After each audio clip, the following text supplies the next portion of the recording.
बात करी थी जेनेटिक्स के बारे में, मैंने आपको बताया था जेनेटिक्स होता क्या है, हेरिडिटी क्या होती है, वेरिएशन क्या होती है। हमने फादर ऑफ जेनेटिक्स की बात की थी, वो कौन थे हमारे ग्रेगर जॉन मेंडल थे।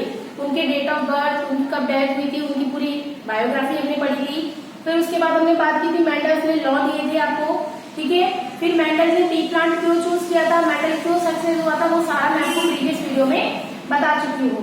आज हम बात करेंगे बेटा टर्मिनोलॉजी की, क्योंकि मेंडल्स के लॉ को समझने के लिए आपको सबसे पहले ये टर्मिनोलॉजी समझ में आनी चाहिए, ठीक है।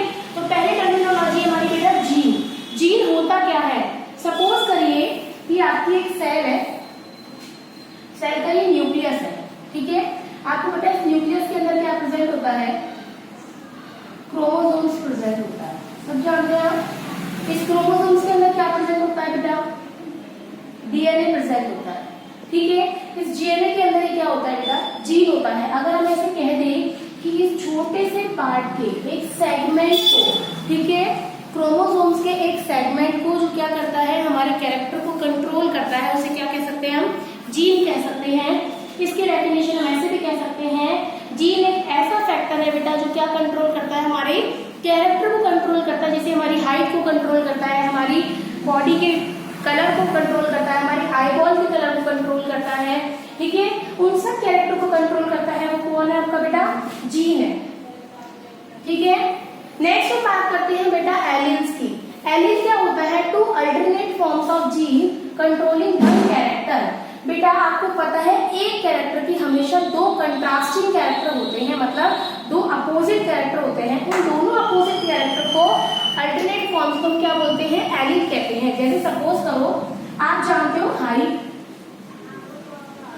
हाइट दो तरह से होती है, एक तो होती है टॉल, एक होती है ड्वार्फ, होती है। तो हाइट तो एक कैरेक्टर है, उसके दो अल्टरनेटिव फॉर्म कौन कौन से हैं, टॉल और ड्वार्फ। और दोनों को कौन कंट्रोल करता है, जीन कंट्रोल करता है। दोनों अल्टरनेटिव फॉर्म्स को क्या बोलोगे आप, एलील कहोगे। समझ में आ गया आपको ये बात, ओके। अब हम बात करते हैं होमोजाइगस की। अगर दोनों एलील क्या होते हैं बेटा, सेम होते हैं, मतलब अगर दोनों बार मैं ऐसे लिखूं टी, इसका मतलब क्या होगा, टॉल, या फिर मैं ऐसे लिखूं small T which means dwarf. दोनों क्या होगा, होमोजाइगस है।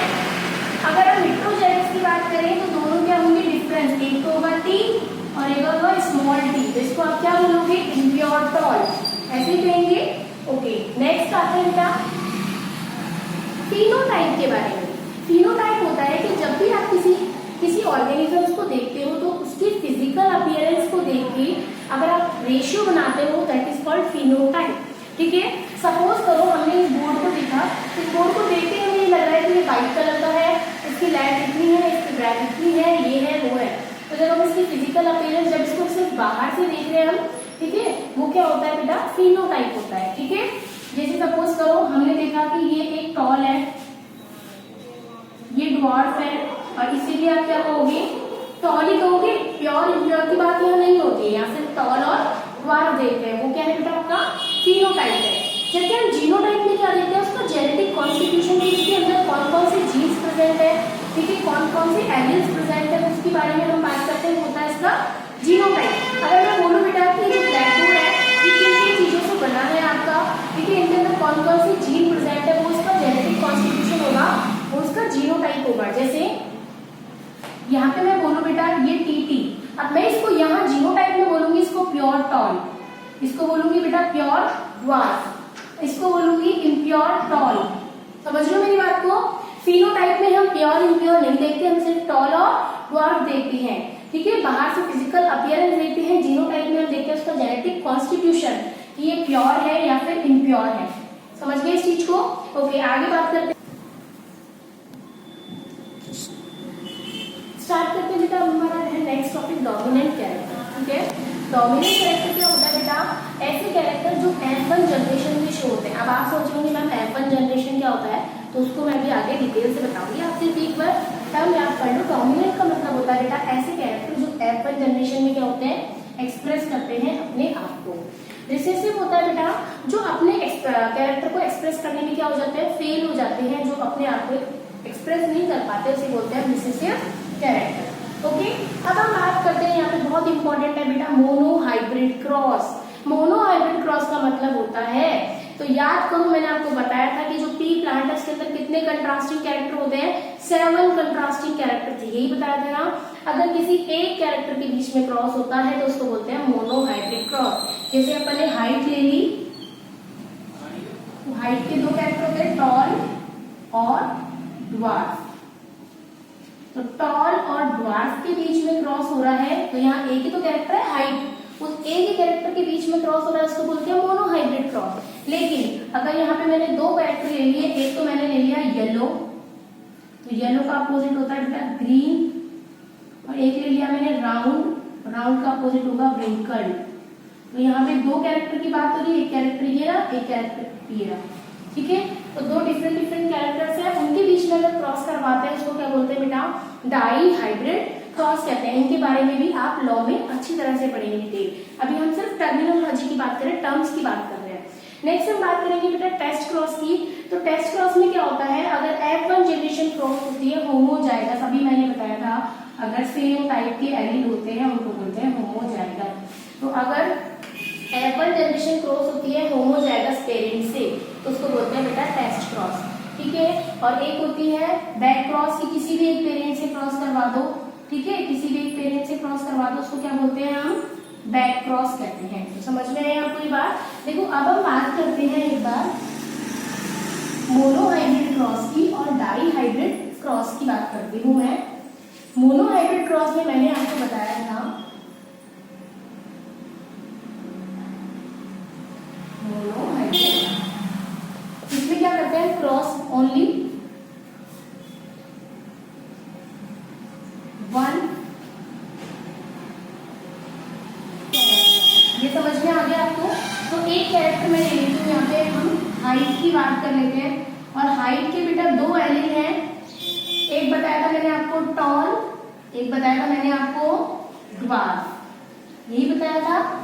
टॉल को हम रिप्रेजेंट करते हैं कैपिटल टी से, ठीक है, और ड्वार्फ को हम करते हैं स्मॉल टी से। ये तो हमने सिर्फ बात करी। अब कैसे क्रॉस करते हैं वो देखो, हम यहाँ पे लिखते हैं बेटा पेरेंट्स, ठीक है। पेरेंट्स हमने लिया यहाँ पे टॉल और हमने लिया यहाँ पे ड्वार्फ, ले लिया। टॉल को हम लिखेंगे कैपिटल टी से, ड्वार्फ को हम लेंगे स्मॉल टी से। समझ में आ गया। उसके बाद हम यहाँ बनाते हैं बेटा गैमेट्स, यहाँ पे आप लिखो गैमेट्स, सिंगल गैमेट का मतलब होता है सिर्फ एक पेयर, ले लिया हमने गैमेट। अब इन गैमेट्स के बीच में जो क्रॉस करवाओगे आप, सॉरी मैंने यहाँ रॉन्ग लिख दिया, ये बना बेटा टी और स्मॉल टी, इसी को बोलोगे आप F1 जनरेशन। क्या बोलोगे बेटा इसको आप, F1 जनरेशन। समझ में आ गई आपको ये बात, ठीक है। इसमें पेरेंट्स कैसा बना बेटा, इम्प्योर टॉल है। अगर हम जीनोटाइप की बात करेंगे तो ये इम्प्योर टॉल है, और अगर हम फिनोटाइप की बात करेंगे तो ये सिर्फ क्या है, टॉल है, ठीक है। अब F2 जनरेशन क्या होता है, देखो जब हम F1 जनरेशन को, हमारी F1 जनरेशन है ये वाली, हमारी F1 जनरेशन है ये वाली, जब हम इसको क्रॉस करवाते हैं किसी भी एक पेरेंट से, सपोज करो मैंने करवाया इससे, दैट इज टॉल। तो जब हम F1 जनरेशन को क्रॉस करवाते हैं किसी एक कैरेक्टर पेरेंट से, उसको बोलते हैं F2 जनरेशन। तो अब ये जो जनरेशन आएगी वो कैसे आएगी, F2। लेकिन F2 को हम किससे रिप्रेजेंट करते हैं, चेकर बोर्ड से करते हैं, ठीक है, किससे करते हैं, चेकर बोर्ड से। यहाँ पे आप इसको रिप्रेजेंट करते हो मेल फीमेल, और यहाँ पे आपकी ये टी और स्मॉल टी, इस पर लिख दो टी और स्मॉल टी, और यहाँ पे कैपिटल टी लिख दिया आपने। अब इसको इससे क्रॉस करो तो क्या बना, टी और टी, इसको इससे क्रॉस करो तो टी और टी।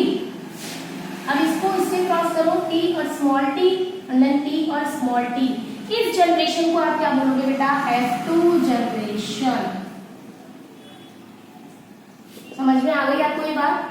अब कैसे होती है जनरेशन वो अभी हम लॉ में पढ़ेंगे, इनके बारे में बस यार सिर्फ बेसिक बताया आपको कि किस तरह से क्या होता है F1 जनरेशन और F2 जनरेशन होती है, ठीक है। और लॉ के बारे में हम बात करेंगे कल हमारी वीडियो में कि मेंडल के मैंने 3 लॉ बताए थे, law of dominance, law of segregation, law of independent assortment. तब तक आप पहले यहाँ तक का अपना कॉन्सेप्ट क्लियर करें। Thank you, have a